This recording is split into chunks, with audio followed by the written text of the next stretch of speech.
playWhat will be the biggest headache for the CFP panel. 201 Heather Dinich examines how the initial college football playoff rankings could shake out.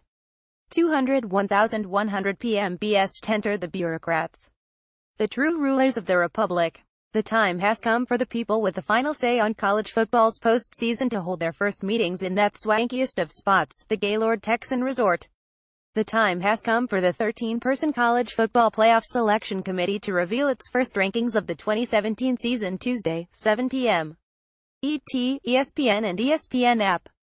That means the time has come for us to yell and scream and overreact to whatever list it hands to us from on high. And by on high, I mean a conference room on the third floor of the hotel. But before the committee lights the fuse that will eventually take us to the final powder keg of the December 3rd announcement of the CFP's fourth set of 4 title contenders, allow us one last chance to speculate on what it will tell us Halloween night, what it should tell us and what will alter what it tells us each Tuesday between now and December. Here are the results of the meeting of our one-man CFP selection committee. That would be me. Technically, it's a 3-person committee. But while Captain Morgan and Captain Crunch are certainly in the room with me, neither of them has an official vote. The top 4 will be: Point 1. Alabama 2, Georgia 3, Notre Dame 4, Clemson. Alabama wins the eye test.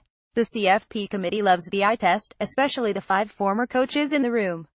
Like the Tide, Notre Dame is annihilating everyone it sees, except for one. That one is undefeated Georgia, who won at South Bend by a scant point. It's the 4th spot that will cause the most gnashing of committee teeth, but Clemson wins out over Ohio State because the room has always believed that quality wins outweigh bad losses. At least, that's what they say. Does Georgia have a case for number 1 in the first CFP rankings? Photo by David Rosenblum on SportsWire. The top 4 should be: Point 1. Georgia 2, Alabama 3, Notre Dame 4, Oklahoma. If that were really the case, then Georgia should have the top spot and it shouldn't be that much of a debate.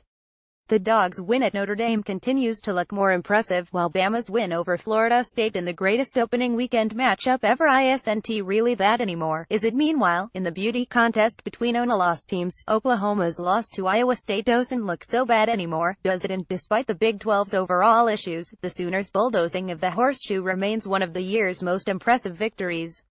The 4 to make the playoff will be: Point 1. Alabama 2, Notre Dame 3, Clemson 4, Georgia. Alabama beats undefeated Georgia in the SEC championship game, but the Bulldogs, with one loss to the number 1 team and a win over the number 2 team, remain in the top 4. How does one conference land 2 teams for the first time in CFP history? Because the Pac-12 has already eaten itself, and the Big 12 and Big 10 will follow. The ACC waters will once again part for loss Clemson, handing them just enough ranked competition down the stretch, added to a schedule that includes resurgent South Carolina. What about independent Notre Dame? Keep reading. The top 4 regular season games over 4 weeks with the most CFP impact will be: Point 1. Oklahoma at Oklahoma State Saturday. Back in the summer, we all circled Bedlam as a possible playoff predictive contest. Heck, even the Big 12 acknowledged as much when it moved Bedlam out of the game's traditional end-off-season time slot and moved it up an entire month. Now, thanks to TCU's unforeseen Iowa State loss, this game, while never unimportant, is back on the national radar. The winner is still in the CFP hunt, the loser is not. Should Oklahoma win and TCU win at home versus Texas, then the Frogs' visit to Norman on November 11th should be on this list, too. The College Football Playoff Selection Committee releases its first rankings of the season on Tuesday, 7 p.m.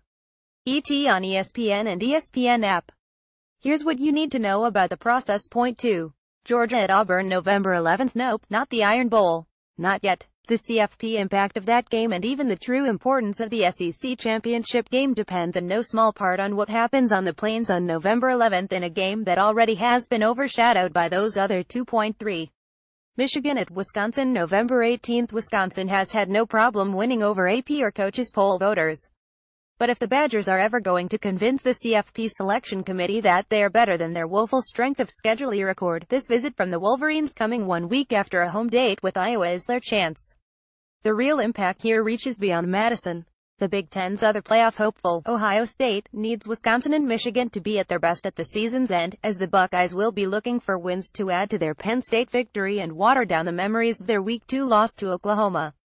Then again, if Ohio State stumbles at Iowa or against Michigan State in the next 2 weeks, Wisconsin will be the conference's lone shot. So, yeah, beating Michigan is important either way for the Badgers and the Big Ten.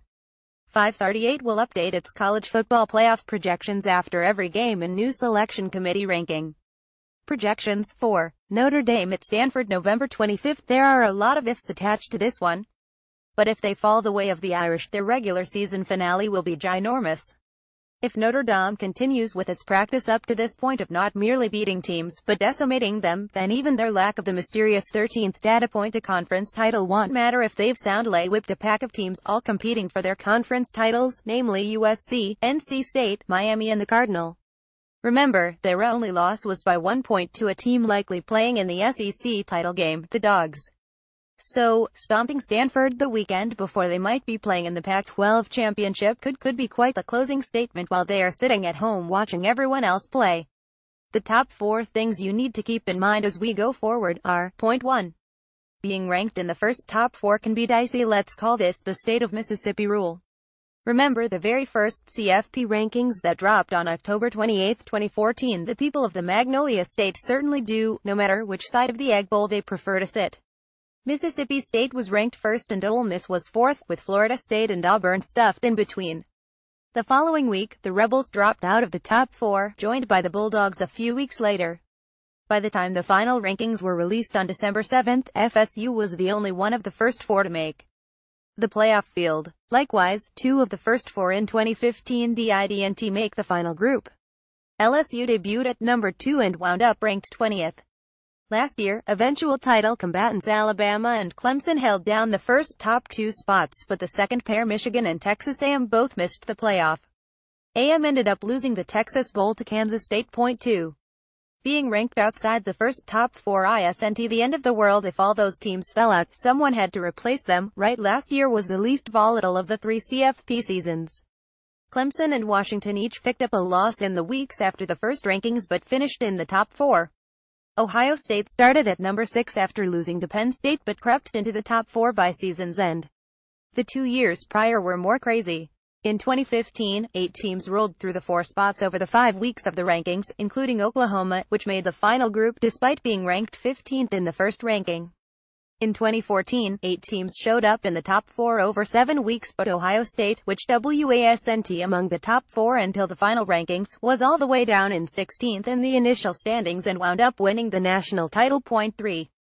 The college football playoff bracket already has started. As I watch every TV show and listen to every radio show, the annual, late October. This is why we should expand the playoffs now. Arguments are at full volume.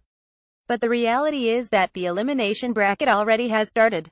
Really, it begins this weekend with the ACC doubleheader: Clemson at NC State, Virginia Tech at Miami, Bedlam and the Tide's first real post-Labor Day test versus LSU. I say this every autumn, so allow me to say it again. Don't let your screaming about wanting a 16-team playoff cause you to miss the 16-team playoff that's already happening right before your angry, bloodshot eyes. Point 4.